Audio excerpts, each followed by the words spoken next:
नोरमा group, जो सोचता है वो करता है। आपके अपने सपनों का आशियाना। नमस्कार, आप देख रहे हैं भारत लाइव और मैं हूं शिवांगी आपके साथ। दोस्तों, बिहार की राजनीति में इस वक्त सबसे बड़ा सवाल यही है कि इतने दिन हो गए तो आखिर मंत्रिमंडल विस्तार की तारीख क्या है, कब होगी मंत्रिमंडल विस्तार। तो आपको बता दूं कि बिहार के सियासी गलियारों में इस वक्त एक ऐसी पर्ची घूम रही है जिसने बड़े बड़े धुरंधरों की रातों की नींद उड़ा दी है। और ये सिर्फ नामों की लिस्ट नहीं है, ये किसी के लिए इनाम है तो किसी के लिए सियासी करियर पर ब्रेक। पटना से लेकर दिल्ली तक फोन घनघना रहे हैं, बंद कमरों में मीटिंग्स हो रही है और हर कोई बस एक ही सवाल पूछ रहा है, क्या मेरा नाम उस पर्ची के अंदर है। नीतीश कुमार ने किसे इन किया है और किसका पत्ता आउट हुआ है। चर्चा तो ये भी है कि चिराग और मांझी को बड़ा गिफ्ट मिलने वाला है, लेकिन क्या उपेंद्र कुशवाहा खाली हाथ रह जाएंगे। इन तमाम सवालों का जवाब जानने के लिए आज हम जुड़े हैं बाबा के साथ। इन सभी सवालों पर हम बात करेंगे। बाबा, आपका स्वागत है। धन्यवाद शिवांगी। बाबा, सबसे पहले तो ये बताइए, क्या वाकई तारीख पर मुहर लग गई है। अंदर की पक्की खबर क्या है। क्या मंत्रिमंडल का विस्तार की तारीख वाकई लॉक हो गई है या अभी भी कोई पेंच फंसा है। देखिए शिवांगी, सबसे पहले तो ये जानना बहुत ज़रूरी है कि जी। आखिरकार एक ही सवाल पर क्यों आकर के सुई अटक गई है। जी बिल्कुल। सरकार का गठन हुआ, सम्राट चौधरी मुख्यमंत्री बने, उनके साथ 2 उप मुख्यमंत्री ने शपथ ग्रहण किया, लेकिन बाकी के लोग नज़र नहीं आए। जी। यानी मंत्रिमंडल का वो 36 लोगों का एक कुनबा जो था, उसमें से 33 लोग नज़र नहीं आए और 33 लोग मंत्री बनने वाले थे। ये बिल्कुल। पूरी कहानी कहीं न कहीं एक तरफ इशारा करती है कि कुछ बात है जिसकी पर्देदारी है। लेकिन दूसरी तरफ आपको बता दें कि जिस तरह से पटना में बिहार कैबिनेट के विस्तार को लेकर के चर्चाएं चल रही हैं, देश भर में इस बात की चर्चा हो रही है कि आखिरकार दोनों के बीच में कोई ऐसा तो नहीं कि अनबन फिर से हो गया है, जो एक जगह पर नहीं आ रहे हैं और मंत्रियों की हम्म। लिस्ट को लेकर के दोनों के बीच में खटपट चल रही है। जी। मुख्यमंत्री सम्राट चौधरी का मंत्रिमंडल विस्तार जो है वो फिलहाल टाल दिया गया था और इस मंत्रिमंडल के विस्तार की कई कहानियां बताई जा रही थी। पहली कहानी तो यह है कि मंत्रिमंडल विस्तार पश्चिम बंगाल चुनाव के बाद होने की संभावना बताई जा रही थी। जी। कारण ये बताया जा रहा था कि भारतीय जनता पार्टी के अधिकांश लोग जो हैं वो पश्चिम बंगाल के चुनाव में व्यस्त हैं। जी। तो क्या वो 15-16 लोग जिन लोगों को मंत्रिमंडल में शामिल होना है, वो सभी वहीं थे या फिर उन लोगों को पटना बुला करके मंत्रिमंडल की शपथ एक दिन के लिए नहीं लिया जा सकता था? ये सभी परिस्थितियां और आप समझ सकती हैं कि 48 घंटे से ज़्यादा समय होते हैं जब चुनाव प्रचार समाप्त हो जाता है। तो उस दौरान भी अगर वोटिंग थी 29 तारीख को, तो 27 तारीख को चुनाव प्रचार बंद हो गया था, 28 तारीख को भी हो सकता था। लेकिन कहीं न कहीं कुछ ऐसी बातें ज़रूर है, जिसको लेकर के परिस्थितियाँ बिल्कुल उलट नज़र आ रही हैं।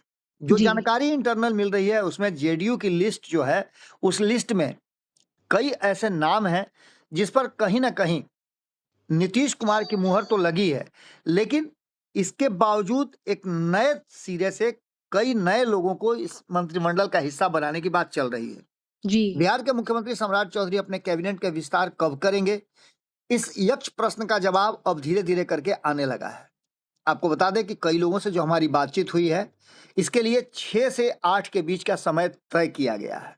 हम्म। 6 तारीख से 8 तारीख के बीच में ये तय हो जाएगा, क्योंकि 4 तारीख को पश्चिम बंगाल सहित 5 राज्यों में विधानसभा के जो चुनाव हुए हैं, उसके परिणाम आने हैं। मंत्रिमंडल विस्तार को लेकर के तरह-तरह के कयास लगाए जा रहे थे। इन सबके बीच सूत्रों के हवाले से जो जानकारी सामने आ रही है, उसके मुताबिक बिहार में मंत्रिमंडल विस्तार पश्चिम बंगाल चुनाव के बाद, जो कि मैं बता भी रहा हूँ कि 6 से 8 के बीच में होने की संभावना है। इस जी। बीच में आपको मैं बता दूं कि फ़ॉर्मूला जो है, मैं पहले से बताता आ रहा हूं कि ये फ़ॉर्मूला इस बार वो नहीं होगा जो अब तक होता आया है। 2020 का फ़ॉर्मूला नहीं होगा, 2024 का फ़ॉर्मूला नहीं होगा। इस बार का फ़ॉर्मूला बिल्कुल अलग होगा और इसमें भले ही मुख्यमंत्री नीतीश कुमार ने इस्तीफ़ा दे दिया हो, लेकिन डोमिनेट वही करेंगे इस मंत्रिमंडल गठन का। 50-50 के फ़ॉर्मूले पर कहा जा रहा है कि दोनों के बीच में जो है वो सहमति बन गई है और जानकारी के अनुसार भारतीय जनता पार्टी कोटे से कुल 15 या 16 मंत्री होंगे, तो वहीं हम्म। जदयू कोटे से भी 15 और 16 मंत्री होंगे। दोनों दलों को मिला करके जो मंत्रिमंडल का स्वरूप है, वो इसी तरह का होगा। इसके अलावे जो बातें कही जा रही है कि इसमें मंत्रिमंडल में कौन कौन शामिल होगा, तो बहुत कुछ बदलता हुआ दिखाई नहीं दे रहा है जनता दल यूनाइटेड की तरफ से। जनता दल यूनाइटेड की बात करें तो यहाँ बड़े बड़े बदलाव की संभावना कम ही नजर आती है, क्योंकि नीतीश कुमार का भरोसा अपने पुराने लोगों पर ज्यादा होता है। जी हाँ, जी एक बात जरूर नजर आ रही है कि इस बार मंत्रिमंडल से कुछ लोगों के नाम हटाए जा सकते हैं जो पहले से नीतीश कुमार के साथ आगे बढ़ते रहे, और उनकी जगह पर जो निशांत कुमार की टीम है, टीम निशांत के कई युवा चेहरों को उसमें शामिल किया जा सकता है। जी इसमें जो वर्तमान परिस्थिति बनी है उसकी उधेड़ बुन कहा जाए या फिर कहा जाए कि जो इंटरनल जांच पड़ताल है या मंथन का दौर है, वो सब कुछ चल रहा है। कई आपने देखा होगा हाल फिलहाल में जो नजर आ रहे थे युवा चेहरे, करीब 1 दर्जन के आसपास निशांत के इर्द गिर्द जो घूमना शुरू किए हैं आज के डेट में, वो सभी लोग आसान्वित नजर आ रहे हैं और एक तरह से समझिए तो कुनबे में है। विधानसभा के 1 दिवसीय सत्र में भी इन लोगों का एकजुटता देखने को मिला, और विधानसभा के कैंटीन में भी ये लोग बैठे हुए नजर आए एक साथ। करीब 5-6 जो विधायक हैं जनता दल यूनाइटेड के युवा विधायक, उन लोगों जी की मौजूदगी देखी गई है। इस पर चर्चा चल रही है कि इसमें कैसे सामंजस्य बिठाया जाएगा, क्योंकि 50-50 का यहाँ भी कहा जा रहा है कि यदि 15-16 मंत्री बनाए जाते हैं जनता दल यूनाइटेड की तरफ से, क्योंकि आप समझिए ना, इस बार जो 2025 का चुनाव हुआ, नीतीश कुमार ने अपने सभी लोगों को मंत्रिमंडल में शामिल नहीं किया, अपने कोटे को भी फुल उन्होंने नहीं किया था, और उसी समय हमने ये बात कही थी कि नीतीश कुमार के मन में कुछ तो है, जरूर चल रहा है। वहीं अगर बात हम करें भारतीय जनता पार्टी की, भारतीय जनता पार्टी में भी कई चेहरों के बदलाव होने हैं, और जातीय संतुलन जो है, जातीय समीकरण भी बैठाना पड़ेगा। इसके साथ साथ आपको बता दें कि सम्राट चौधरी के साथ किन किन लोगों का ट्यूनिंग बेहतर होगा, इस पर भी विशेष ध्यान दिया जाएगा। हालांकि मंगल पांडे, विजय सिन्हा, रामकृपाल यादव, श्रेयसी सिंह, लखिंदर पासवान, ये सब लोग, अरुण शंकर प्रसाद, संजय सिंह टाइगर, ये सब लोग कहीं ना कहीं एक निर्विवाद लोग रहे हैं। हालांकि इसमें मंगल पांडे को देख लीजिए, तो जब भी जरूरत महसूस हुई है नीतीश कुमार ने उन पर भरोसा किया है। नितिन नवीन नहीं है, उनके जगह पर एक ऐसे नेता की तलाश चल रही है जो नितिन नवीन के समकक्ष भी हों और उस समाज से भी आते हों। ऐसे में कहा यह जा रहा है कि किसी ऐसे नेता को एक जिम्मेवारी दी जा सकती है जो उस समाज से आता हो, उसको या तो एमएलसी या फिर विधायक बनाया जा सकता है। एक सीट खाली हुई है बांकीपुर की, उस पर भी आपको पता है कि बांकीपुर की सीट पर चुनाव की तैयारी शुरू हो चुकी है, जल्दी ही उस पर भी चुनाव होगा। तो ये सभी परिस्थितियां इस बात की तरफ इशारा कर रही हैं कि बहुत ज्यादा बदलाव होता हुआ भाजपा में दिखाई नहीं दे रहा है। हाँ, एक बात जरूर नजर आ रही है कि एनडीए के अन्य सहयोगी जो 3 बच रहे हैं, जनता दल यूनाइटेड और भारतीय जनता पार्टी के अलावा, उसमें उपेंद्र कुशवाहा की पार्टी पर हम बताते हैं, लेकिन उससे पहले आपको बता दें कि चिराग पासवान के 2 मंत्री संजय पासवान और संजय सिंह ये दोबारा मौका पा सकते हैं। लेकिन इसके साथ साथ एक और बड़ी बात मैं आपको बताने जा रहा हूं कि चिराग पासवान को एक गिफ्ट मिल सकता है, और इसमें उनके मंत्री की संख्या एक और बढ़ सकती है, यानी 2 की जगह पर 3 मंत्री उनके कोटे से बनाए जा सकते हैं। जी वहीं आपको बता दें कि हिंदुस्तानी अवाम पार्टी, जीतन राम मांझी की जो पार्टी है, जिसके कर्ता धर्ता संतोष सुमन है, वहां भी संतोष सुमन का मंत्री बनना तो तय है, लेकिन उनके विभाग बेहतरीन हो सकते हैं, कोई बड़ा विभाग उनको मिल सकता है, ये भी बातें कही जा रही है। लेकिन सबसे ज्यादा जो टेंशन देखा जा रहा है वो देखा जा रहा है आरएलएम में, क्योंकि उपेंद्र कुशवाहा के पुत्र जिनके बारे में कहा जा रहा था, दीपक प्रकाश के बारे में, कि उन्हें मंगल पांडे वाली सीट दी जाएगी एमएलसी की और उसके बाद मंत्री बनेंगे। हालांकि उनके 6 महीने का कोटा में से ब्रेक कर गया है, इसलिए उनको 6 महीने तक और मंत्री बिना किसी सदन के सदस्य रहे बनाया जा सकता है। आगे बहुत सारी संभावनाएं भी बन रही हैं, लेकिन दीपक प्रकाश की जगह जो नाराज उनके पार्टी के विधायक चल रहे थे, कहा जा रहा है कि या तो उनको या फिर उनकी पत्नी को मंत्री बनाया जा सकता है। आपने देखा भी होगा कि कई कार्यक्रम में नजर नहीं आए उपेंद्र कुशवाहा, और दीपक प्रकाश से ज्यादा एक्टिव नजर आई उनकी जो महिला विधायक हैं उपेंद्र कुशवाहा की पत्नी स्नेहलता कुशवाहा, वो एक्शन में नजर आ रही हैं। तो देखना दिलचस्प ये होगा कि क्या कुछ निकल के सामने आता है। लेकिन एक बात मान के चलिए कि मंत्रिमंडल विस्तार का जो डेट है वो एक तरह से फिक्स हो गया है और नीतीश कुमार का अप्रूवल भी आ गया है। इसमें कौन इन कौन आउट होगा ये फैसला नीतीश कुमार को लेना है और चिराग पासवान के साथ साथ जीतन राम मांझी को भी इस बार गिफ्ट मिलने वाला है। और वहीं उपेंद्र कुशवाहा के लिए एक अलग तरह का माहौल बना हुआ है। अब देखना होगा कि क्या कुछ निकल के सामने आता है, क्योंकि जी आपको पता है कि अब तो कुशवाहा ही बिहार का मुख्यमंत्री भी है।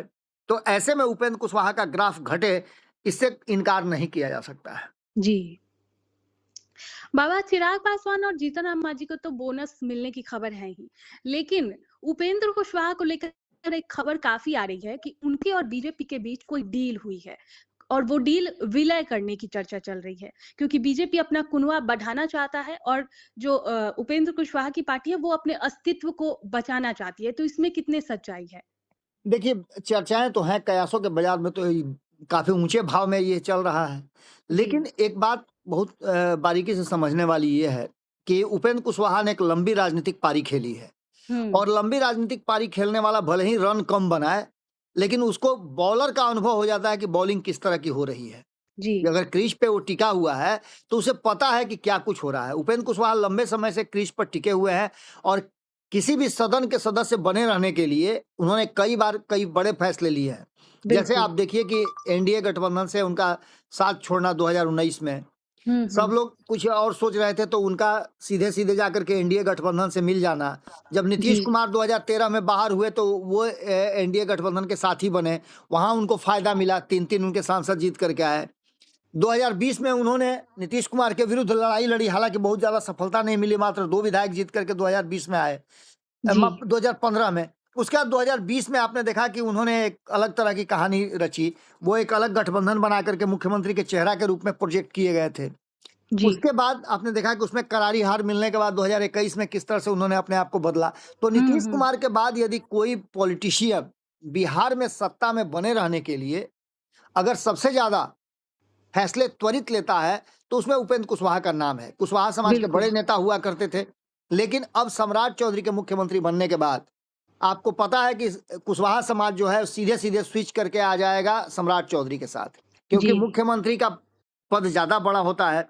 लोगों को उनमें बहुत सारी उम्मीदें नजर आ रही हैं और ये जो एक कहा जा रहा है कि संगठन बना था त्रिवेणी संगम, उसका भी कहीं ना कहीं पर्याय है। ऐसे में उपेंद्र कुशवाहा क्या फैसला लेते हैं ये देखना दिलचस्प होगा, लेकिन मुझे नहीं लगता है कि वो अपनी पार्टी का विलय करेंगे, क्योंकि अपनी पार्टी के वो एक छत्र राजा हैं और कुछ नहीं तो कम से कम उनकी पत्नी एक विधायक तो हैं, दूसरी हाँ तरफ वो खुद राज्यसभा के लिए फुल टाइम चले गए हैं। तो ऐसे में उपेंद्र कुशवाहा आज भी अपने हिसाब से राजनीति करेंगे, अपनी पार्टी को वो यथास्थिति कायम रखेंगे, भले ही विधायक जो भी फैसला करें। और विधायकों के बारे में तो कहा भी जा रहा है कि उनके 3 विधायक जो है वो किसी तरह से उनको रोक करके रखा गया है, हालांकि उनका मन जो है कहीं और है और शरीर से वो खाली पार्टी में रह गए हैं। खैर, आगे तो देखना दिलचस्प होगा ही कि उपेंद्र कुशवाहा क्या फैसला लेते हैं। जी जी अगर इस मंत्रिमंडल में उनके बेटा को नहीं मंत्री बनाया जाता है तो इसका मतलब आप समझ लीजिएगा कि पार्टी के भीतर सब कुछ ठीक ठाक नहीं है नहीं है। और उपेंद्र कुशवाहा भी अब ये मोह भंग कर चुके हैं कि उन अपने विधायकों से। जी नीतीश जी का अप्रूवल मिलना तो एक बात है, लेकिन क्या बीजेपी के सेंट्रल हाईकमान ने भी इस लिस्ट में अपनी कोई खास शर्त रखी है? देखिए, ऐसा नीतीश के सामने कोई शर्त रखे ऐसा हो ही नहीं सकता है। जी नीतीश भले ही, मैंने शुरू में ही बताया है आपको स्टार्ट करने के समय ही, कि भले ही मुख्यमंत्री की कुर्सी पर सम्राट चौधरी बैठे हुए हों, लेकिन नीतीश कुमार अभी भी सुपर सीएम है और सुपर सीएम के रूप में वो फैसला लेंगे। मंत्रिमंडल विस्तार तक तो निश्चित रूप से नीतीश की ही चलेगी, उसके बाद भले ही सम्राट चौधरी जो भी फैसला लें। सम्राट चौधरी ने फैसला लेना शुरू भी कर दिया है। आपको पता होगा कि उन्होंने धड़ाधड़ फैसले भी लिए हैं, कई ऐसी बिल्कुल। बातें हैं जो चर्चा में आ गई हैं और उनके फैसले लोगों को काफी अच्छे भी लग रहे हैं और कई बड़े फैसले हैं, कड़े फैसले हैं, जिससे जी नाराजगी भी हो रही है। तो जी जी निश्चित रूप से मंत्रिमंडल विस्तार तक इंतजार कीजिए, उसके बाद बिहार की राजनीति में बहुत कुछ और स्पष्ट होकर के सामने आएगा। जी बहुत बहुत शुक्रिया बाबा। तो दोस्तों, बाबा के जवाबों ने तो ये तय कर दिया है कि बिहार कैबिनेट का ये विस्तार महज एक औपचारिक काम नहीं, बल्कि एक बड़ी सर्जरी होने वाली है। अब देखना ये है कि कौन सा ऑपरेशन सफल होता है और किसका सियासी करियर आईसीयू में जाता है। आप क्या सोचते हैं? कमेंट बॉक्स में हमें जरूर बताएं। देखते रहिए भारत लाइव। आपके सपनों को हमने सजाया है, ई होम्स पैनोरामा को हमने बनाया है। ई होम्स मेरा एक सपना था जिस पे मैं पिछले 4 साल से काम कर रहा था। हमने जो बनाया है वो सबने है माना। ई होम्स पैनोरामा में हो आपका भी आशियाना। और फाइनली हमने 2021 में इस प्रोजेक्ट को लॉन्च किया। बहुत लोग अप्रिशिएट कर रहे हैं कि पूर्णिया जैसे शहर में, बिहार के, एक तो बिहार की बात करें उसमें भी पूर्णिया जैसे छोटे जगह में इस तरह का लाइफस्टाइल देना, ये सुन के हम लोगों को बहुत अच्छा लगता है। ई होम्स में हमने कुछ और भी किया है, जैसे हम जिस जगह में रह रहे हैं हमारे फैमिली सिक्योर हो, उनको सिक्योरिटी का ध्यान में रखा है। आपकी सुविधा और सुरक्षा आपके लिए खास है, ये आपका विश्वास है। इसमें आर्टिफिशियल इंटेलिजेंस का 7 लेयर सिक्योरिटी का हमने इस्तेमाल किया है। लस ग्रीन कैंपस को बनाया है। यदि हमारा बाउंड्री वाल है तो वो वर्टिकल गार्डन है। ये जितनी भी फैसिलिटी होता है एक इंटरनेशनल टाउनशिप में ई होम्स है, ये हम लोग विश्वास नहीं कर पा रहे हैं। जो भी हमारे मित्र दोस्त या जो भी हमारे बाहर के बाहर आते हैं तो हम लोगों को बहुत अच्छा सुनने को मिलता है और बहुत अच्छा क्रेडिट मिल रहा है। वो सारा हमने सिर्फ एक बिल्डिंग नहीं बनाया, हमें एक बहुत अच्छा लाइफस्टाइल दिया ई होम्स में, और मेरा एक सपना था जिसको मैं आज फुलफिल होते हुए देख रहा हूँ। ये आपका आवास है। ई होम्स पैनोरामा में अब आपका निवास है। E homes panorama, luxurious lifestyle redefined.